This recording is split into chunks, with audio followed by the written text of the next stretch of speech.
ദൈവനാമത്തിന് മഹത്വമുണ്ടാകട്ടെ. നമ്മൾ ഇവിടെ വായിച്ചത് യിരെമ്യാ പ്രവചനം 7-ാം അധ്യായം അതിൻ്റെ 23-ാമത്തെ വാക്യമാണ്. എൻ്റെ വാക്ക് കേട്ടനുസരിപ്പീൻ, എന്നാൽ ഞാൻ നിങ്ങൾക്ക് ദൈവമായും നിങ്ങൾ എനിക്ക് ജനമായും ഇരിക്കും. നിങ്ങൾക്ക് നന്നായിരിക്കേണ്ടതിന് ഞാൻ നിങ്ങളോട് കൽപ്പിച്ചിട്ടുള്ള വഴികളിലൊക്കെയും നടപ്പീൻ എന്നീ കാര്യമത്രേ ഞാൻ അവരോട് കൽപ്പിച്ചത്. യിരെമ്യാ പ്രവാചകനിലൂടെ ദൈവത്തിൻ്റെ പരിശുദ്ധാത്മാവ് തൻ്റെ മക്കളോട്, തൻ്റെ ജനത്തോട്, താൻ വീണ്ടെടുത്ത ഇസ്രായേൽ മക്കളോട് പറയാണ്, എൻ്റെ വാക്ക് കേട്ട് അനുസരിച്ച് നിങ്ങൾ നടക്കണം. എന്തിനു വേണ്ടിയാണെന്നറിയാമോ ഞാനിത് നിങ്ങളോട് പറയുന്നത്? നിങ്ങൾക്ക് നന്നായിരിക്കേണ്ടതിന്, നിങ്ങൾക്ക് നല്ലത് വരുവാൻ വേണ്ടി, നിങ്ങളെ നല്ല നിലത്തിൽ നടത്തുവാൻ വേണ്ടി, നിങ്ങൾ നേരായ പാതയിലൂടെ നടക്കേണ്ടതിനു വേണ്ടി, നിങ്ങൾ എത്തേണ്ട സ്ഥാനത്ത് എത്തേണ്ടതിനു വേണ്ടി നിങ്ങൾ എൻ്റെ വാക്ക് കേട്ട് അനുസരിക്കണം. ഞാൻ നിങ്ങളുടെ ദൈവമായ യഹോവയാണ്. നിങ്ങൾ എൻ്റെ ജനമാണ്. ഞാൻ നിങ്ങളുടെ സൃഷ്ടികർത്താവാണ്. നിങ്ങളെ ഈ ഭൂമിയിൽ ഉരുവാക്കിയത് ഞാനാണ്. നിങ്ങൾ എൻ്റെ വാക്ക് കേട്ടനുസരിച്ചെങ്കിൽ മാത്രമേ നിത്യതയിൽ നിങ്ങൾക്ക് എത്തുവാനായിട്ട് കഴിയുള്ളൂവെന്ന് യിരെമ്യാ പ്രവാചകനിലൂടെ ദൈവത്തിൻ്റെ പരിശുദ്ധാത്മാവ് ഇസ്രായേൽ ജനത്തോട് വിളിച്ചു പറയാണ്. ദൈവം പറഞ്ഞതനുസരിക്കാതെ, ദൈവം എന്തവരോട് കൽപ്പിച്ചോ അത് വിട്ടുമാറിയിട്ട് ബിംബങ്ങളെ ആരാധിക്കുകയും വിഗ്രഹങ്ങളെ സേവിക്കുകയും ദൈവത്തെ മറന്ന് ജീവിക്കുകയും ചെയ്ത ഒരു കൂട്ടം ജനത്തോട് ദൈവത്തിൻ്റെ പരിശുദ്ധാത്മാവ് അവരോട് കൃത്യമായിട്ട് പറയാണ്, എൻ്റെ വാക്ക് കേട്ട് അനുസരിപ്പീൻ, എന്നാൽ ഞാൻ നിങ്ങൾക്ക് ദൈവമായും നിങ്ങൾ എനിക്ക് ജനമായും ഇരിക്കും. പ്രിയ ദൈവത്തിൻ്റെ ജനമേ, അപ്പനെ അനുസരിക്കുന്നവരാണ് മക്കളെന്ന് പറയുന്നത്. അപ്പൻ്റെ വാക്ക് കേട്ടനുസരിക്കുന്നവരെയാണ് അപ്പൻ ഇഷ്ടപ്പെടുന്ന മക്കൾ. ഇവിടെ ദൈവം പറയുന്നു, ഞാൻ നിങ്ങൾക്ക് ദൈവമായും നിങ്ങൾ എനിക്ക് ജനമായും ഇരിക്കണമെങ്കിൽ നിങ്ങൾ എൻ്റെ വാക്ക് കേട്ട് അനുസരിക്കണം. ഞാൻ നിങ്ങളോട് കൽപ്പിച്ചിട്ടുള്ള വഴികളിലൊക്കെയും നിങ്ങൾ നടക്കണം. ഈ കാര്യമാണ് ഞാൻ നിങ്ങളോട് കൽപ്പിച്ചിരിക്കുന്നത്. പ്രിയ ദൈവത്തിൻ്റെ ജനമേ, ദൈവത്തിൻ്റെ വചനത്തിൽ എന്തു പറഞ്ഞിരിക്കുന്നുവോ, ദൈവ കൽപ്പന എന്ത് നമ്മളോട് പറഞ്ഞിരിക്കുന്നുവോ അത് നാം അനുസരിപ്പാൻ ബാധ്യസ്ഥരാണ്. നാം ദൈവസന്നിധിയിൽ നിന്ന് അകന്നു പോകാതെ കർത്താവിനോട് പറ്റിയിരിക്കുവാൻ തയ്യാറായാൽ, ദൈവം ആഗ്രഹിക്കുന്ന രീതിയിൽ നാം നടക്കുവാൻ തയ്യാറായാൽ ഒരു നിത്യത, ഒരു ഭവനം, നിത്യമായ ഭവനം നമുക്ക് വേണ്ടി ദൈവം ഒരുക്കുന്നുണ്ട്. ആ ഭവനത്തിൽ നാം എത്തണമെങ്കിൽ ദൈവസന്നിധിയിൽ നമ്മെ തന്നെ സമർപ്പിച്ച് ഈ വചനത്തിലെ കൽപ്പനകളെ നാം അനുസരിക്കുവാൻ ഇടയായിത്തീരണം. ആ അധ്യായം തന്നെ 7-ാം അധ്യായത്തിൻ്റെ 25-ാം വാക്യത്തിൽ വരുമ്പോൾ യഹോവയായ ദൈവം അവിടെ പറയാണ്, നിങ്ങളുടെ പിതാക്കന്മാർ മിസ്രയീം ദേശത്ത് നിന്ന് പുറപ്പെട്ട നാൾ മുതൽ ഇന്നുവരെയും ഞാൻ അധികാലത്തും ഇടപെടാതെയും പ്രവാചകന്മാരായ എൻ്റെ സകല ദാസന്മാരെയും നിങ്ങളുടെ അടുക്കൽ പറഞ്ഞയച്ചു വന്നു. എന്നിട്ടും എന്നെ കേട്ടനുസരിക്കുകയോ ശ്രദ്ധിക്കുകയോ ചെയ്യാതെ അവർ ദുശാഠ്യം കാട്ടി തങ്ങളുടെ പിതാക്കന്മാരെക്കാൾ അധികം ദോഷം ചെയ്തു. ദൈവത്തിൻ്റെ ഹൃദയമൊന്ന് നോക്കിക്കേ. ദൈവം ഹൃദയം പൊട്ടി പറയാണ്. ദൈവം പറയാണ്, ഞാൻ മിസ്രയീമിൽ നിന്ന് നിങ്ങളെ പുറപ്പെടുവിച്ച ആ നാൾ മുതൽ നിങ്ങളുടെ പിതാക്കന്മാരുടെ അടുത്തേക്ക് അധികാലത്തും ഇടപെടാതെയും എൻ്റെ ദാസന്മാരായ സകല പ്രവാചകന്മാരെയും ദാസന്മാരെയും ഞാൻ പറഞ്ഞയച്ചു. ഞാൻ നിങ്ങളുടെ അടുക്കലേക്ക് എൻ്റെ വചനവുമായി അയച്ചു. എന്നിട്ടും നിങ്ങളത് കേട്ടനുസരിച്ചില്ലെന്ന് ദൈവത്തിൻ്റെ വിഷമത്തിൽ നിന്ന് പറയുകയാണ്. പ്രിയ ദൈവത്തിൻ്റെ ജനമേ, ദൈവം എന്തു പറയുന്നു അതനുസരിക്കുന്നവരാണ് ദൈവത്തിൻ്റെ മക്കളെന്ന് പറയുന്നത്. നാം ആവർത്തന പുസ്തകത്തിലേക്ക് വരുമ്പോൾ 5-ാം അധ്യായം അതിൻ്റെ 33-ൽ നാം വായിക്കുന്നത് ഇങ്ങനെയാണ്, നിങ്ങൾ ജീവിച്ചിരിക്കേണ്ടതിനും നിങ്ങൾക്ക് നന്നായിരിക്കേണ്ടതിനും നിങ്ങൾ കൈവശമാക്കുന്ന ദേശത്ത് ദീർഘായുസ്സോടെ ഇരിക്കേണ്ടതിനും നിങ്ങളുടെ ദൈവമായ യഹോവ നിങ്ങളോട് കൽപ്പിച്ചിട്ടുള്ള എല്ലാ വഴിയിലും നടന്നുകൊള്ളുവീൻ. പ്രിയ ദൈവത്തിൻ്റെ ജനമേ, ഇവിടെ എത്ര കാര്യമാണ് പറയുന്നത്. നിങ്ങൾ ജീവിച്ചിരിക്കേണ്ടതിന്, നിങ്ങൾക്ക് നന്നായിരിക്കേണ്ടതിന്, നിങ്ങൾ ദീർഘായുസ്സോടിരിക്കേണ്ടതിന്.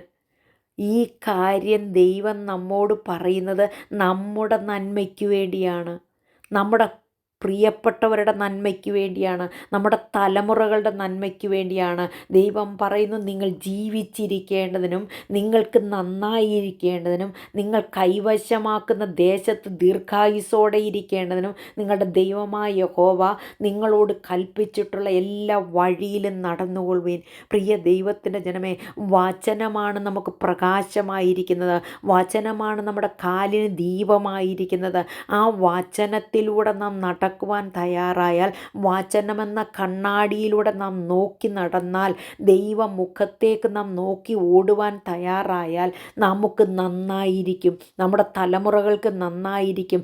നാം ഈ ഭൂമിയിൽ നശിച്ചു പോകത്തില്ല. കർത്താവ് നമുക്ക് വേണ്ടി ഒരുക്കിയിരിക്കുന്ന രാജ്യത്ത് നാം പ്പെടുവാനായിട്ട് ഇടയായിത്തീരും. അതുകൊണ്ട് പ്രിയ ദൈവത്തിൻ്റെ ജനമേ, വചനത്തിൽ എന്തു പറഞ്ഞിരിക്കുന്നു? ഈ വചനം സത്യവചനമാണ്, ഈ വചനം ജീവിപ്പിക്കുന്ന വചനമാണ്. ഈ വചനമെന്ന് പറയുന്നത് 7 പ്രാവശ്യം ഉലയിൽ ഉരുക്കി ശുദ്ധി ചെയ്ത വെള്ളി പോലെയുള്ള വചനമാണ്. ഇത് ദൈവശ്വാസീയമാണ്, ദൈവത്തിൻ്റെ വായിൽ നിന്ന് പുറപ്പെട്ടതാണ്, അതിനൊരിക്കലും മാറ്റമില്ല. ഈ വചനത്തിൽ എന്തു പറയുന്നോ അതനുസരിക്കുന്നവരാണ് ഭാഗ്യവാന്മാർ എന്ന് പറയുന്നത്. പ്രിയ ദൈവത്തിൻ്റെ ജനമേ, നാം ഇത് മറന്നു പോകരുത്. കർത്താവ് എന്തു പറയുന്നു, കർത്താവ് എന്ത് പറഞ്ഞിരിക്കുന്നു, അത് നാം അനുസരിക്കുവാൻ തയ്യാറായാൽ, അവൻ എന്ത് പറഞ്ഞിരിക്കുന്നു ആ വഴിയിലൂടെ നാം നടക്കുവാൻ തയ്യാറായാൽ, നാം എത്തേണ്ട സ്ഥാനത്ത് നമ്മെ ദൈവം എത്തിപ്പിക്കുവാൻ ഇടയായിത്തീരും. നമുക്ക് മാതൃകയാരെന്നറിയാമോ? യേശു കർത്താവാണ് നമുക്ക് മാതൃക. പിതാവിൻ്റെ കൂടെയായിരുന്ന ആ കർത്താവ് തൻ്റെ പിതാവ് തന്നോട് എന്തു പറഞ്ഞോ അതനുസരിക്കുവാൻ വേണ്ടി, അത് ദൗത്യം ചെയ്തെടുക്കുവാൻ വേണ്ടി, പൂർത്തീകരിക്കുവാൻ വേണ്ടി, നമ്മെ നേടുവാൻ വേണ്ടി ഈ ഭൂമിയിലേക്ക് ഇറങ്ങി വരുവാൻ ഇടയായി തീർന്നു. എബ്രായ ലേഖനത്തിൽ നാം വായിക്കുന്നത് ഇങ്ങനെയാണ്. 5-ാം അധ്യായം 8-ഉം 9-ഉം വാക്യത്തിൽ പറയുകയാണ്, പുത്രനെങ്കിലും താൻ അനുഭവിച്ച കഷ്ടങ്ങളാൽ അനുസരണം പഠിച്ച് തികഞ്ഞവനായി തന്നെ അനുസരിക്കുന്ന ഏവർക്കും നിത്യരക്ഷയുടെ കാരണഭൂതനായി തീർന്നു. പുത്രനാണ്, പിതാവിൻ്റെ കൂടെ ഇരുന്നവനാണ്, പിതാവിനോട് ഏകത്വമുള്ളവനായിരുന്ന ആ പുത്രൻ ഈ ലോകത്തിലേക്ക് ഇറങ്ങി വന്നത് പിതാവിൻ്റെ ഇഷ്ടം ചെയ്യുവാൻ വേണ്ടിയാണ്.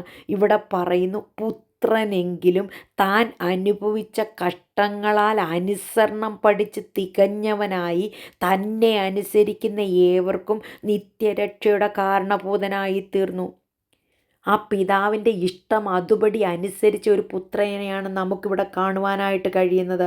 നിത്യജീവൻ നാം പ്രാപിക്കണമെങ്കിൽ, നിത്യജീവന് നാം അവകാശികളായി തീരണമെങ്കിൽ, ഈ മരുഭൂമിയിൽ നമുക്ക് നന്നായിരിക്കണമെങ്കിൽ, ഈ മരുഭൂമിയിൽ പട്ടുപോകാതെ നിത്യതയിൽ എത്തപ്പെടണമെങ്കിൽ ഈ വചനത്തിൽ എന്തു പറഞ്ഞിരിക്കുന്നു അത് നാം അനുസരിക്കുവാൻ തയ്യാറായി തീരണം. വചനം അനുസരിച്ചെങ്കിൽ മാത്രമേ നമുക്ക് നിത്യജീവൻ പ്രാപിപ്പാൻ കഴിയുള്ളൂ. പ്രിയ ദൈവത്തിൻ്റെ ജനമേ, വഴി ഒന്നേ ഉള്ളൂ, യേശു കർത്താവ് മാത്രമാണ് വഴി. ആ കർത്താവിൽ ആശ്രയിച്ചാൽ, ആ കർത്താവ് പറഞ്ഞതനുസരിച്ചാൽ നിത്യതയിൽ എത്തപ്പെടുവാനിടയായി തീരും. നാം പുറപ്പാട് പുസ്തകത്തിലേക്ക് കടന്നു വരുമ്പോൾ 15-ാം അധ്യായം 26-ാം വാക്യത്തിൽ പറയുകയാണ്, നിന്റെ ദൈവമായ യഹോവയുടെ വാക്ക് നീ ശ്രദ്ധയോടെ കേട്ട് അവന് പ്രസാദമുള്ളത് ചെയ്യുകയും അവൻ്റെ കൽപ്പനകളെ അനുസരിച്ച് അവൻ്റെ സകല വിധികളും പ്രമാണിക്കുകയും ചെയ്താൽ ഞാൻ മിസ്രയീമ്യർക്ക് വരുത്തിയ വ്യാധികൾ ഒന്നും നിനക്ക് വരുത്തുകയില്ല. ഞാൻ നിന്നെ സൗഖ്യമാക്കുന്ന യഹോവയാകുന്നു എന്ന് അരുളി ചെയ്തു. ദൈവം പറയുന്നതനുസരിച്ചാൽ, ദൈവം പറയുന്നത് ചെയ്താൽ, ദൈവത്തിൻ്റെ കൽപ്പന അനുസരിച്ചാൽ, ദൈവിക വിധികളെ പ്രമാണിച്ചാൽ നമുക്കൊരത്ഭുതം ദൈവം ചെയ്തു തരും, നമുക്കൊരു നിത്യത വെച്ച് തരും. നാം ഇവിടെ പറയുകയാണ്, മിസ്രയീമ്യർക്ക് വരുത്തിയ വ്യാധികൾ ഒന്നും നിനക്ക് വരുത്തുകയില്ല. ദൈവം നമ്മെ സൂക്ഷിക്കും, ദൈവം നമ്മെ പരിപാലിക്കും, ദൈവം നമ്മെ നടത്തും, നിത്യതയോളം നമ്മെ നടത്തും. അവൻ നമ്മെ കൈവിടത്തില്ല, നമ്മെ ഉപേക്ഷിക്കത്തില്ല. നാം ഭയപ്പെടേണ്ട. എങ്ങനെയാണെന്നറിയാമോ പ്രിയ ദൈവത്തിൻ്റെ ജനമേ? അവൻ പറയുന്നത് നാം അനുസരിച്ച് നടക്കുകയാണെങ്കിൽ, അവൻ്റെ കൂടെ നാം നടക്കുകയാണെങ്കിൽ, അവൻ നമ്മുടെ കരം പിടിക്കുവാനിടയായിത്തീരും. അവൻ നമ്മെ ഉള്ളംകരങ്ങൾ വരച്ചിട്ടുണ്ട്. ഈ ഭൂമിയിൽ നാം എന്ത് ചെയ്താലും അതെല്ലാം ദൈവനാമത്തിന് മഹത്വമാക്കി തീർക്കുവാൻ ദൈവം ശക്തനാണ്. നാം അവനെ അനുസരിക്കുവാനിടയായിത്തീരണം. അവൻ്റെ കൽപ്പന പ്രമാണിക്കുവാൻ നാം തയ്യാറായിത്തീരണം. യിരെമ്യാ പ്രവചനത്തിലേക്ക് നാം കടന്നു വരുമ്പോൾ 42-ാം അധ്യായം അതിൻ്റെ 6-ാം വാക്യത്തിൽ പറയുന്നു, അവരവിടെ പറയുകയാണ്, ഗുണമാണെങ്കിലും ദോഷമായാലും ഞങ്ങൾ കേട്ടനുസരിക്കും. യിരെമ്യാ പ്രവാചകൻ പറഞ്ഞ കാര്യങ്ങളെ അവർ കേട്ടനുസരിക്കുമെന്ന് അവിടെ ഒരു തീരുമാനമെടുക്കുകയാണ്. പ്രിയ ദൈവത്തിൻ്റെ ജനമേ, ദൈവം നമ്മോട് പറയാണ്, നീ എന്നെ അനുസരിക്കണമെന്ന് പറഞ്ഞാൽ, നീ എൻ്റെ വഴികളിൽ നടക്കണമെന്ന് പറഞ്ഞാൽ, അത് ഗുണമായാലും ദോഷമായാലും നാം അവൻ്റെ വഴിയിൽ നടക്കുവാൻ തയ്യാറായിത്തീരണം. അവൻ നമ്മെ കരുതിക്കൊള്ളും, അവൻ നമ്മെ നടത്തിക്കൊള്ളും. നാം വെള്ളത്തിലൂടെ പോയാലും നാം തീയിലൂടെ പോയാലും നമ്മെ സൂക്ഷിക്കുവാൻ കഴിവുള്ള ഒരു ദൈവം, നമ്മെ പരിപാലിക്കാൻ കഴിവുള്ള ഒരു ദൈവമാണ് നമ്മുടെ കർത്താവ്. അവൻ നമ്മെ സൃഷ്ടിച്ച ദൈവമാണ്. അവൻ നമുക്ക് വേണ്ടി അത്ഭുതം ചെയ്യുവാൻ കഴിവുള്ള ദൈവമാണ്. ആ ദൈവം പറയാണ്, നീ എന്നെ അനുസരിക്കണം. യിരെമ്യാ പ്രവാചകനിലൂടെ ദൈവത്തിൻ്റെ പരിശുദ്ധാത്മാവ് നമ്മോട് ഓരോരുത്തരോടും ഇപ്രകാരമാണ് പറയുന്നത്, എൻ്റെ വാക്ക് കേട്ടനുസരിപ്പീൻ, എന്നാൽ ഞാൻ നിങ്ങൾക്ക് ദൈവമായും നിങ്ങൾ എനിക്ക് ജനമായും ഇരിക്കും. നിങ്ങൾക്ക് നന്നായിരിക്കേണ്ടതിന് ഞാൻ നിങ്ങളോട് കൽപ്പിച്ചിട്ടുള്ള വഴികളിലൊക്കെയും നടപ്പിൻ. പ്രിയ ദൈവത്തിൻ്റെ ജനമേ, ആ ദൈവത്തിൻ്റെ ശബ്ദം കേട്ട്, ആ ദൈവത്തിൻ്റെ വാക്ക് കേട്ട് അതൊന്ന് പൂർണ്ണമായി അനുസരിക്കുവാൻ, പൂർണ്ണമായ വഴിയിലൂടെ ഒന്ന് നടക്കുവാൻ, പറയുന്നത് പോലെ ഒന്ന് ചെയ്യുവാൻ, അവൻ്റെ ശബ്ദം കേട്ട് അവൻ്റെ ആജ്ഞ അനുസരിക്കുന്ന വീരന്മാരായി, അവൻ്റെ ദൂതന്മാരായുള്ളവരേ എന്നാണ് പറയുന്നത്. പ്രിയ ദൈവത്തിൻ്റെ ജനമേ, അവൻ്റെ ഇഷ്ടം ചെയ്യുന്ന പ്രിയപ്പെട്ടവരായി തീരുവാൻ, അവൻ്റെ ഇഷ്ടം ചെയ്യുന്ന ശുശ്രൂഷക്കാരായി തീരുവാൻ, അവൻ്റെ ആജ്ഞ അനുസരിക്കുന്ന വീരന്മാരായി തീരുവാൻ നമുക്ക് നമ്മെ തന്നെ ദൈവത്തിൻ്റെ സന്നിധിയിലൊന്ന് സമർപ്പിക്കാം. അപ്പനെ അനുസരിക്കുന്ന മക്കളെയാണ് അപ്പന് ഇഷ്ടം. അവനാണ് നമുക്ക് വേണ്ടി അത്ഭുതങ്ങളെ ചെയ്യുന്നവൻ. പ്രിയ ദൈവത്തിൻ്റെ ജനമേ, ദൈവസന്നിധി നമ്മെ തന്നെ ഒന്ന് നമുക്ക് താഴ്ത്തി സമർപ്പിക്കാം. കർത്താവിൻ്റെ കൽപ്പന അനുസരിക്കുവാൻ നമ്മെ തന്നെ ഒന്ന് ഉപയോഗിക്കാം. അവൻ്റെ പാദപീഠത്തിൽ നമുക്ക് താഴാം. അവൻ്റെ കൈകളിൽ നമ്മെ ഒന്ന് സമർപ്പിച്ചു കൊടുക്കാം. അതിനായിട്ട് ദൈവം നമ്മെ എല്ലാവരെയും സഹായിക്കട്ടെ. ഈ വചനങ്ങളാൽ ദൈവം നമ്മെ അനുഗ്രഹിക്കട്ടെ. നമുക്കൊരു വാക്ക് പ്രാർത്ഥിക്കാം. പരിശുദ്ധ ദൈവമേ, സ്വർഗീയനായ നല്ല പിതാവേ, കേൾപ്പിച്ച അനുഗ്രഹിക്കപ്പെട്ട വചനത്തിനായി സ്തോത്രം. ഇത് കേൾക്കുന്ന ഓരോ മക്കളെയും കർത്താവേ അങ്ങയുടെ കരങ്ങളിൽ ഏൽപ്പിക്കുന്നു. അവരെ അനുഗ്രഹിക്കണം, അവരെ സഹായിക്കണം, അവരുടെ സകല അവസ്ഥകളിൽ നിന്നും അവരെ വിടുവിക്കണം. ദൈവത്തിൻ്റെ നാമത്തെ ഉയർത്തുവാൻ ഓരോരുത്തരെയും ഇടയാക്കണം. പ്രാർത്ഥന കേട്ടതിനാൽ സ്തോത്രം. സകല യേശുപ്പച്ചൻ്റെ ധന്യമുള്ള നാമത്തിൽ തന്നെ. ആമേൻ. God bless you all.